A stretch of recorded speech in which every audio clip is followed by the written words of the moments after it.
Jiwaku bertanya, apakah masih ada harapan melewati tangisan, rasa sesal di dada. Imanku berkata, Tuhanku yang pegang kuasa,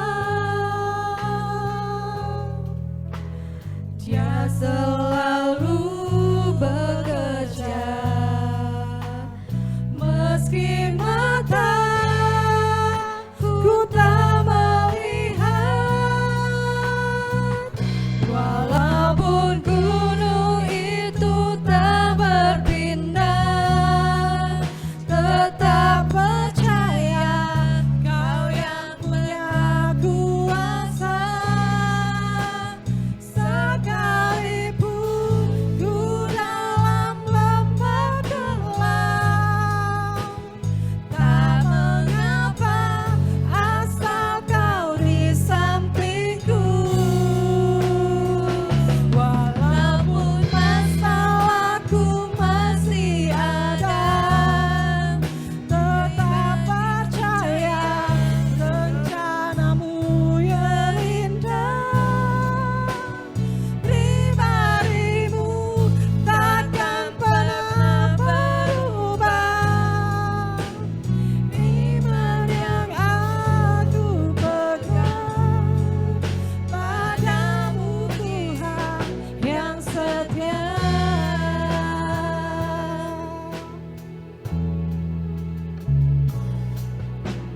Jiwaku bertanya,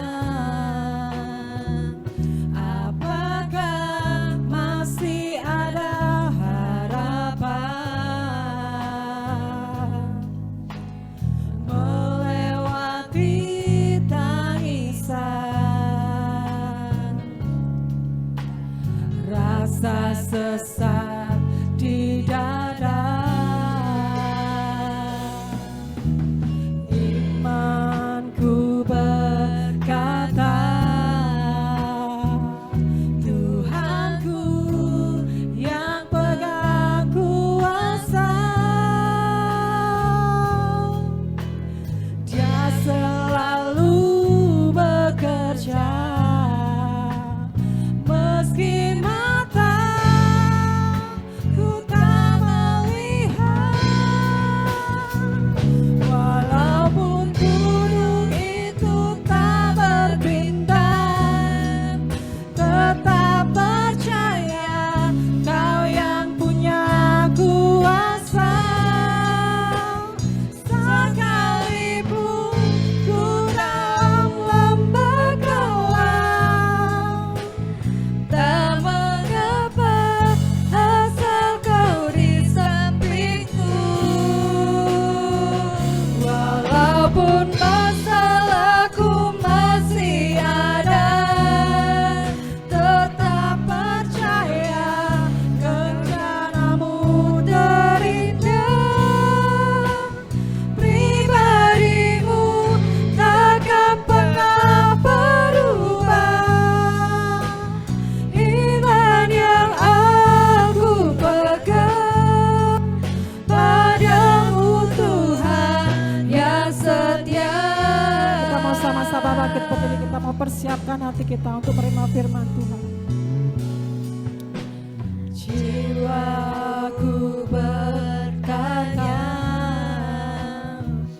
apakah masih ada harapan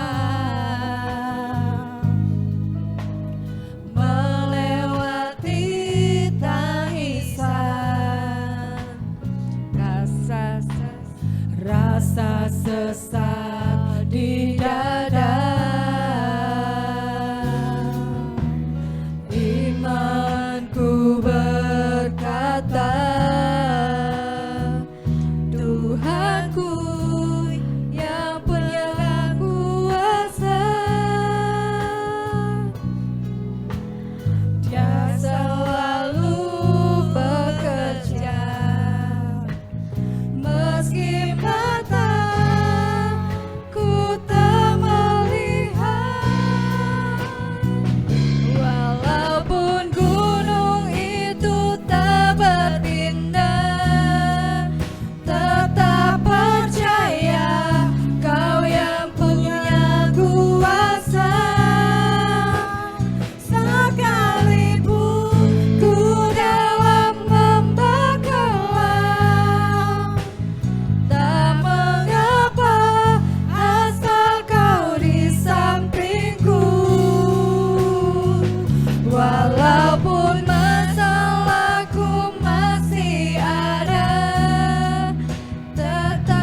Shalom Bapak Ibu Saudara sekalian terkasih di dalam nama Tuhan Yesus Kristus. Apa kabar?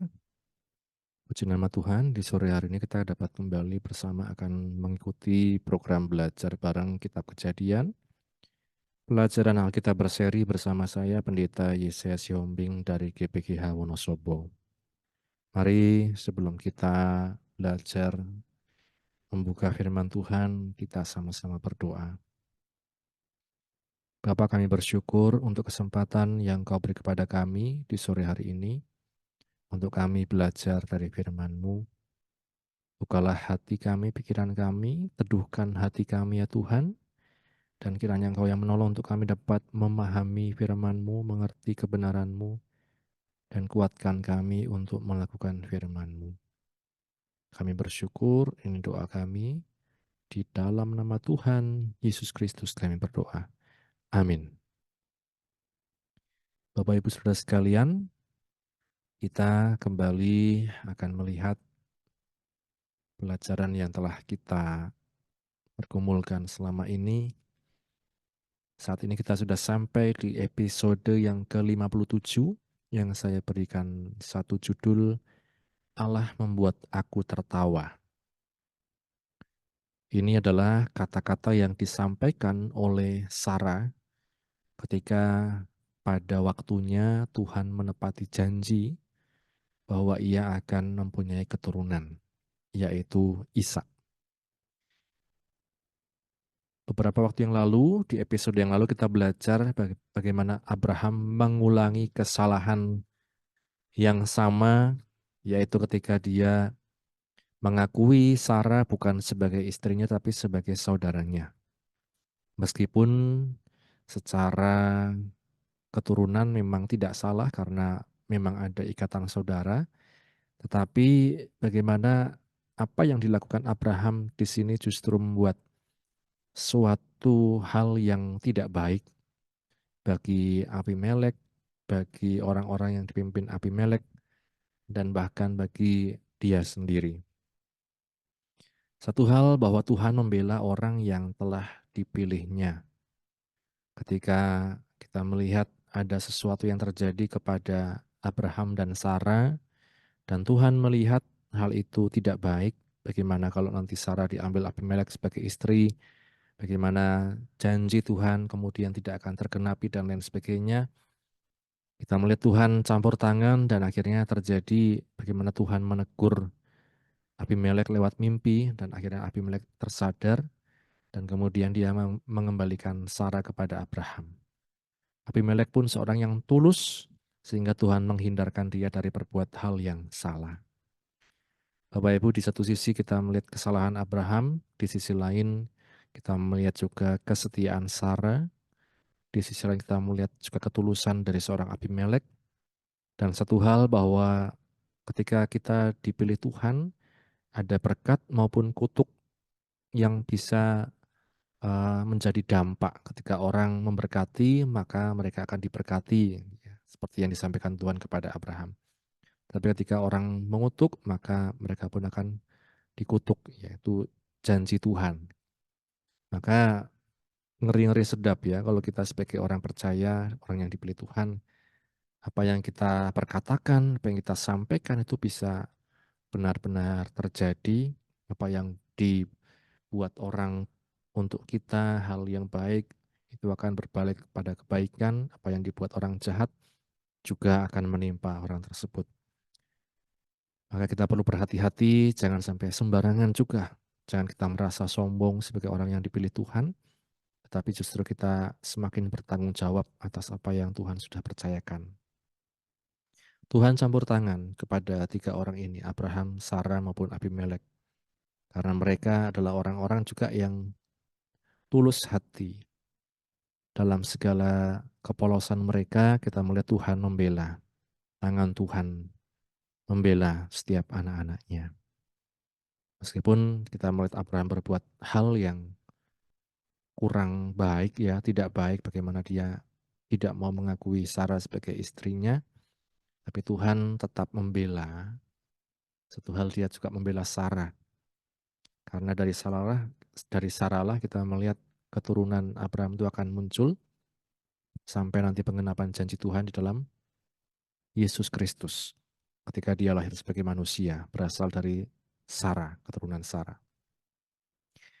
Di Kejadian pasal 21 Bapak Ibu, kita melihat setelah peristiwa Abimelek itu ada satu peristiwa yang begitu indah bagaimana Tuhan dikatakan memperhatikan Sara, menepati janjinya kepada Sara. Kita buka bersama-sama Kejadian pasal yang ke-21, akan saya bacakan mulai ayat yang pertama sampai ayat yang ke-7. Tuhan memperhatikan Sara seperti yang difirmankannya, dan Tuhan melakukan kepada Sara seperti yang dijanjikannya. Maka mengandunglah Sara, lalu ia melahirkan seorang anak laki-laki bagi Abraham dalam masa tuanya, pada waktu yang telah ditetapkan sesuai dengan firman Allah kepadanya. Abraham menamai anaknya yang baru lahir itu Ishak, yang dilahirkan Sara baginya. Kemudian Abraham menyunat Ishak, anaknya itu, ketika berumur 8 hari, seperti yang diperintahkan Allah kepadanya. Adapun Abraham berumur 100 tahun ketika Ishak anaknya lahir baginya. Berkatalah Sara, Allah telah membuat aku tertawa. Setiap orang yang mendengarnya akan tertawa karena aku. Laki katanya, siapakah yang tadinya dapat mengatakan kepada Abraham, Sara menyusui anak? Namun aku telah melahirkan seorang anak laki-laki baginya pada masa tuanya. Amin. Berbahagia setiap kita yang baca, mendengar, dan juga yang melakukan firman Tuhan. Bapak Ibu Saudara sekalian, inilah yang dikatakan penggenapan janji Tuhan. Setelah sekian lama Abraham dan Sarah menunggu, sampai kemudian ada peristiwa bagaimana Sarah menyarankan kepada Abraham untuk mengambil Hagar. Pikir Sarah dari rahim Hagar nanti keturunan itu lahir. Tetapi Tuhan katakan bukan. Dari rahim Sarah lah keturunan yang dijanjikan Allah itu akan hadir. Dan di ayat 1 tadi dikatakan Tuhan memperhatikan Sarah seperti yang difirmankannya, dan Tuhan melakukan kepada Sarah apa yang dijanjikannya.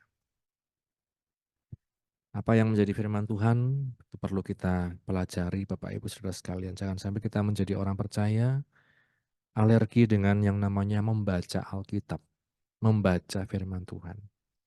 Karena dari situlah kita melihat bagaimana sih orang yang diperhatikan Tuhan. Bagaimana sih orang yang mendapat berkat dari Tuhan. Tentu kita belajar dari sana. Tentu tidak sembarangan, dalam arti kalau kita mendapat anugerah Tuhan, keselamatan dari Tuhan, kita tidak sembarangan dalam menjalani hidup ini. Tapi kita mau menjaga hidup ini, menjaga hati ini, belajar untuk berkenan kepada Tuhan.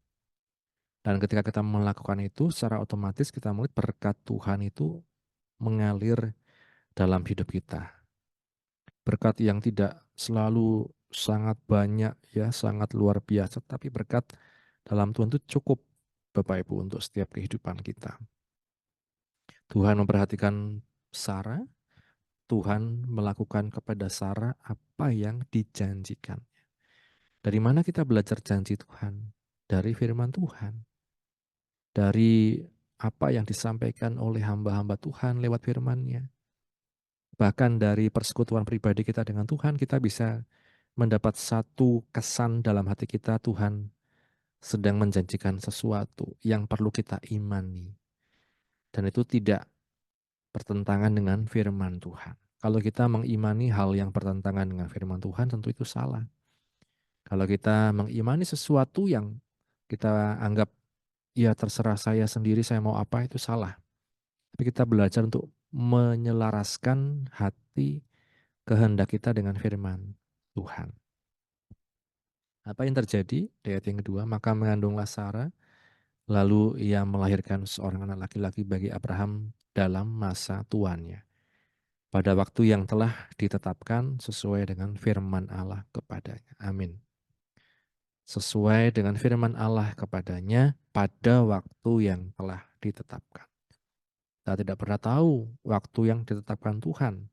Kita tahunya menjalani hari demi hari, 24 jam, 7 hari dalam seminggu kita jalani terus Bapak Ibu. Tapi kita tidak tahu bagaimana Tuhan sudah menetapkan kapan si A mendapatkan sesuatu, kapan si B mendapat berkat, mengalami ujian, mengalami masalah, dan lain sebagainya. Tuhan yang tahu ketetapan waktunya. Dan apakah kita bisa juga bersabar menunggu sampai waktu Tuhan itu terjadi dalam kehidupan kita. Abraham menamai anaknya itu Ishak yang dilahirkan Sarah baginya. Kemudian Abraham menyunat Ishak anaknya itu ketika berumur 8 hari, seperti yang diperintahkan Tuhan kepadanya. Adapun Abraham berumur 100 tahun ketika Ishak anaknya lahir baginya. Berkatalah Sarah, Allah telah membuat aku tertawa. Setiap orang yang mendengarnya akan tertawa karena aku. Ini ayat yang saya gunakan sebagai tema atau judul. Allah telah membuat aku tertawa. Kalau kita lihat Bapak Ibu, dulu di waktu yang lalu eh, Sarah juga pernah tertawa ya. Ketika dia mendengar janji bahwa Tuhan akan memberikan keturunan kepada Abraham melalui Sarah. Kejadian pasal 18 ayat 10, dan firman-Nya sesungguhnya aku akan kembali tahun depan mendapatkan engkau, pada waktu itulah Sarah istrimu akan mempunyai seorang anak laki-laki. Dan Sarah mendengarkan pada pintu kemah yang di belakangnya. Ayat 11, adapun Abraham dan Sarah telah tua dan lanjut umurnya dan Sarah telah mati haid. Ayat 12, jadi tertawalah Sarah dalam hatinya, akan berahikah aku setelah aku sudah layu, sedangkan tuanku sudah tua? Lalu berfirmanlah Tuhan kepada Abraham, mengapakah Sarah tertawa dan berkata, sungguhkah aku akan melahirkan anak sedangkan aku telah tua? Adakah sesuatu apapun yang mustahil untuk Tuhan? Pada waktu yang telah ditetapkan itu, tahun depan, aku akan kembali mendapatkan engkau. Pada waktu itulah Sarah mempunyai seorang anak laki-laki. Ayat 15, lalu Sarah menyangkal katanya, aku tidak tertawa, sebab ia ketakut, tetapi Tuhan berfirman, tidak, memang engkau tertawa. Dari tertawa yang tidak percaya, tertawa yang dalam hati, tertawa yang kalau orang mengatakan ngece itu ya, atau ya meremehkan, wah apa memang hal itu akan terjadi, ndak iyo gitu kan. Di pasal 18 kemudian di pasal 21 Sarah pada akhirnya benar-benar tertawa ketika Tuhan menggenapi janjinya. Allah membuat aku tertawa. Dan kalau kita lihat Bapak Ibu, kalau orang melihat anak kecil, bagaimana anak kecil itu tumbuh, bagaimana anak kecil itu lahir, tumbuh, dan lain sebagainya, kita bisa melihat bagaimana terjadi perubahan-perubahan. Seringkali ketika ada hal yang dia lakukan lucu, karena kepolosannya kita tertawa. Nah ini bandingannya seperti itu ya. Allah membuat aku tertawa. Atau dalam terjemahan lain, Allah membuat aku bisa tertawa karena sesuatu. Ada sesuatu yang membuat aku tertawa, yaitu apa? Yaitu Ishak, anaknya. Yang dia timang, yang dia lahirkan, dan itu membuat satu kelucuan, kegirangan, sukacita dalam hatinya. Allah membuat Sarah tertawa. Dari tawa ragu menjadi tawa sukacita. Dari tawa yang kurang percaya atau bahkan tidak percaya karena sudah mati haid, tapi ketika Tuhan sudah bilang, Tuhan sudah menyampaikan janjinya, kita lihat Sarah tertawa karena dia melihat penggenapan janji Tuhan. Kita perlu belajar bagaimana beriman seperti Abraham, seperti yang disampaikan firman Tuhan. Abraham percaya ketika Sarah dalam hati ini tertawa, tidak percaya. Tapi Abraham percaya dan Tuhan memperhatikan, Tuhan memperhitungkan ketika kita percaya Bapak Ibu pada janji Tuhan, pada firman Tuhan. Hari-hari ini mungkin kita mengalami bagaimana sepertinya tidak mungkin lah saya bisa mendapatkan ini itu, sepertinya tidak mungkin saya bisa mencapai ini itu. Tapi satu hal Bapak Ibu Saudara sekalian, semua ada waktunya. Dan selama kita bersabar menunggu waktu Tuhan, apa yang perlu kita lakukan? Gali firman Tuhan, baca firman Tuhan. Apa yang menjadi firman Tuhan dalam hidup kita? Apa yang menjadi janji Tuhan dalam hidup kita? belajar untuk menyelaraskan kehidupan kita dengan firman Tuhan, itu yang penting. Sehingga ketika kita tahu firman Tuhan, kita tidak hidup sembrono. Bagaimana mungkin Tuhan akan memberkati orang yang hidupnya sembrono, asal-asalan, semau sendiri. Tapi kita belajar bagaimana seperti Abraham, dia percaya pada janji Tuhan, meskipun Sarah di satu momen dia tertawa dalam hatinya, tidak percaya, ngece, tapi dia tetap percaya, Abraham tetap percaya sehingga janji itu tergenapi dalam kehidupan Abraham dan juga Sarah. Seorang wanita yang sudah mati haid, yang sudah mungkin tidak mikir lagi, tetapi Tuhan katakan engkau akan mendapatkan keturunan tahun depan dan itu yang dipercaya. Dari tawa ragu menjadi tawa sukacita. Karenanya dari kisah ini Bapak Ibu kita belajar ada momen kita bisa ragu, kita bisa lemah, kita bisa mungkin putus asa, bahkan seakan-akan mengece itu ya, meremehkan janji Tuhan. Tapi kita belajar dari Abraham bagaimana dia tetap percaya di tengah segala keterbatasannya. Kita juga melihat bagaimana kasih Tuhan kepada Sarah. Di tengah segala keraguannya, Tuhan tetap menggenapi janjinya. Tuhan memperhatikan Sarah, Tuhan melakukan kepada Sarah seperti yang difirmankannya. Inilah yang kiranya menguatkan kita dalam menjalani hidup ini, Bapak Ibu Saudara sekalian. Kita jalani hidup ini karena firman Tuhan, karena janji Tuhan, bukan karena kekuatan kita. Di tengah segala ketidakpastian dalam hidup ini, mari tetap percaya bahwa Tuhan yang pegang kendali, Tuhan yang campur tangan, Tuhan yang selalu ada untuk kita. Bagaimana dengan kehidupan kita? Siapkah kita untuk menyelaraskan hidup kita? Menyesuaikan hidup kita dengan kehendak Tuhan? Sama-sama kita berdoa. Bapak, kami bersyukur untuk firman-Mu yang telah kami baca, kami dengar, kami renungkan di sore hari ini. Kami belajar bahwa Engkau membuat Sarah tertawa. Tertawa bukan karena sesuatu yang sekedar lucu, bukan karena sekedar sesuatu yang menghibur, sekedar menghibur, tapi karena Engkau menggenapi janji-Mu Tuhan dalam hidup Sarah. Sesuatu yang bagi Sarah tidak mungkin, tapi Engkau nyatakan itu mungkin. Sesuatu yang bagi Sarah tidak masuk akal, tapi bagi Engkau itu nyatakan masuk akal. Terima kasih untuk iman Abraham, terima kasih untuk yang Engkau perbuat kepada Sarah, dan terima kasih untuk iman yang kami terima di dalam Tuhan Yesus Kristus. Biarlah terus bertumbuh Tuhan lewat firman-Mu. Tolong kami percaya kepada janji-Mu di tengah segala keterbatasan kami sebagai manusia. Berkatilah anak-anak-Mu yang sudah mendengar firman-Mu, dalam apapun yang mereka kerjakan, pergumulkan, Engkau yang menolong. Kami sudah terima firman-Mu, di dalam nama Tuhan Yesus Kristus kami berdoa. Amin. Di nama Tuhan, Tuhan Yesus memberkati. Amin.